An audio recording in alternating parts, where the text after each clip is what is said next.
Hi guys, అందరికీ నమస్తే. నా పేరు ఏబు, మీరు చూస్తున్నారు మిస్టర్ ఏబు యూట్యూబ్ ఛానల్. ఈరోజు ఈ వీడియోలో మనం వచ్చేసి ఒక 300 సంవత్సరాల క్రితం చనిపోయిన వాళ్ళు అక్కడే 3 సంవత్సరాలుగా అక్కడే ఉంటున్నారు. వాళ్ళు చనిపోవడానికి కారణం ఏంది, వాళ్ళు అక్కడే ఎందుకున్నారో వీడియోలు చూద్దాం. అలాగే మన ఛానల్ కన్నా కొత్తగా వస్తే లైక్ చేసి అలాగే సబ్స్క్రైబ్ చేసుకుని మాత్రం మర్చిపోకండి. పూణే మహారాష్ట్రలో వచ్చి ఒక ప్యాలెస్ అయితే ఉందన్నమాట.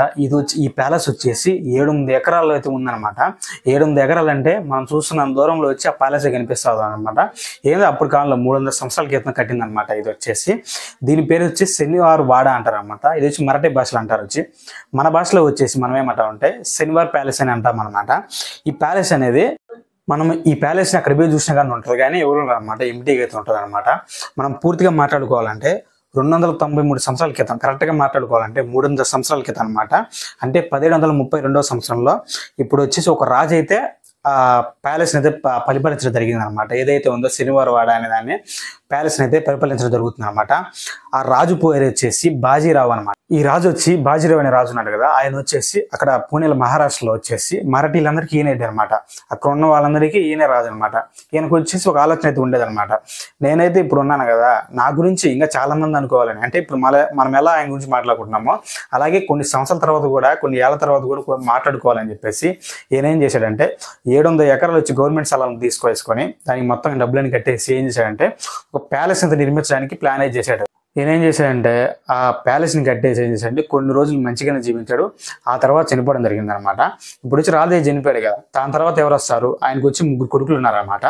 ఆ ముగ్గురులో ఒక పెద్ద కొడుకు వచ్చేసి వాళ్ళ తండ్రి చనిపోయాడు కదా, వాళ్ళ పెద్ద కొడుకు వచ్చేసి రాజుగా అయితే నియమించడం జరిగింది. ఆ బాధ్యతని పెద్ద కొడుకు తీసుకున్న తర్వాత ఏం చేస్తారంటే, ఈయన ఇప్పుడు రాజుగా నియమించాడు కదా, తనకి చెప్పేదానికి ఎవరు లేరు అనమాట.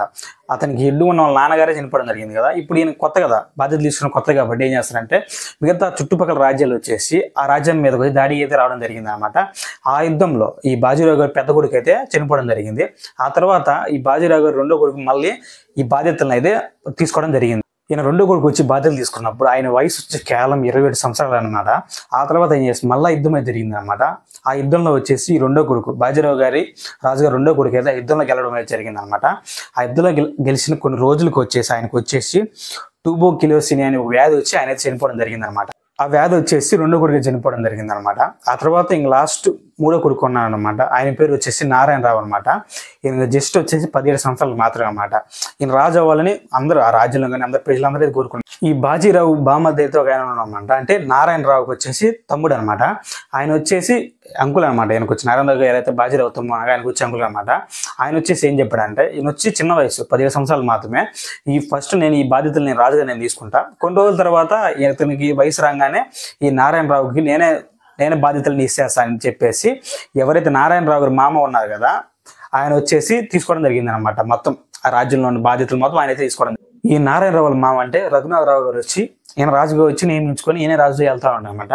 ఒక 2 సంవత్సరాల తర్వాత వచ్చేసి ఈయనకు వచ్చి ఏ బాధ్యతలు కూడా నారాయణరావు ఉన్నారు కదా, ఆయనకు వచ్చి ఏ బాధ్యతలు కూడా ఈయన పిలవకుండా వీళ్ళ వరకు అయితే చేసుకుంటా ఉన్నాడు అనమాట.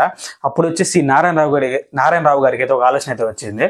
నేనే రాజుగా ఉంటానని చెప్పేసి నేనే రాజుగా ఉంటానని డిక్లేర్ చేసుకుని ఎవరైతే ఇలా మామ ఉన్నారు కదా రఘునాథరావు గారిని, ఆయన వచ్చేసి ఈయన నారాయణరావు రాజుగా అయిన వెంటనే ఏం చేశారంటే ఈ రఘునాథరావు గారిని వచ్చేసి హోమ్ అరెస్ట్ చేయడం జరిగింది అనమాట.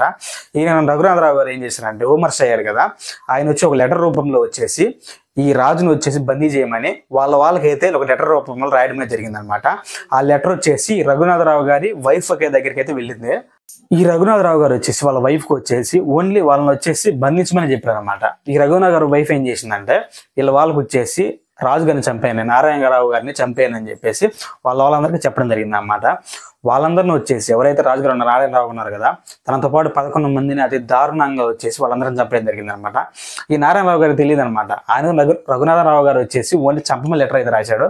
ఈయన వచ్చి ఏం చేస్తారు, నారాయణరావు గారు వాళ్ళని చంపడానికి వచ్చినప్పుడు మామ అని చెప్పేసి అయినా కానీ 11 మంది ఎక్కడ 11 మందిని తనతో పాటు ఉన్న వాళ్ళందరినీ కూడా దారుణంగా చంపడమే జరిగింది. ఈ 11 మందిని చంపేసిన తర్వాత అక్కడ ఎవరైతే ప్రజలు ఉన్నారో ఇవన్నీ చూస్తా ఉన్నారు కదా, వాళ్ళు వచ్చేసి రాజుగారు ఎదురుదేయడమే జరిగింది అనమాట.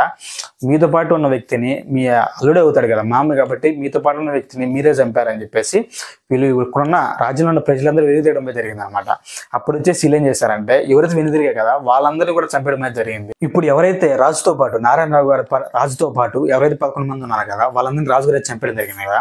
చనిపోయిన వాళ్ళకి వీళ్ళు వచ్చి సరైన సంప్రదాయాలతో కానీ చేయకపోతే వాళ్ళ నమ్మకం అనమాట. మరడి వాళ్ళ నమ్మకం ఏంటంటే సరైన సంప్రదాయాలతో వాళ్ళ గడిని కార్యక్రమాలు చనిపోయిన వాళ్ళు చేయకపోతే వాళ్ళ ఆత్మలు అక్కడే తిరుగుతుంటాయని చెప్పేసి అక్కడైతే నమ్ముతా ఉంటారనమాట. వీళ్ళు సరైన సంప్రదాయాలు అంటే ఇక్కడ చనిపోయిన వాళ్ళు సరైన సంప్రదాయాలతో వాళ్ళు చేయపో వల్ల అక్కడే 3 సంవత్సరాలుగా ఆత్మలు అక్కడే తిరుగుతున్నాయని అక్కడున్న ప్రజలు కానీ అక్కడ వాళ్ళందరూ చెప్తా ఉన్నారు అనమాట. ఎవరన్నా వచ్చేసి ఆ ప్యాలెస్ దగ్గర ఏదైతే 700 ఎకరాలుగా ఉంది కదా ప్యాలెస్, అక్కడికి వచ్చేసి నైట్ టైంలో ఎవరైనా వెళ్ళారనుకో మరాఠీ భాషలో వచ్చేసి కాకా మాల వచ్చువా అని మరాఠీ భాషలో అనమాట. దానికి మన తెలుగులో అర్థం వచ్చేసి మామ కాపాడు అని అనమాట అర్థము.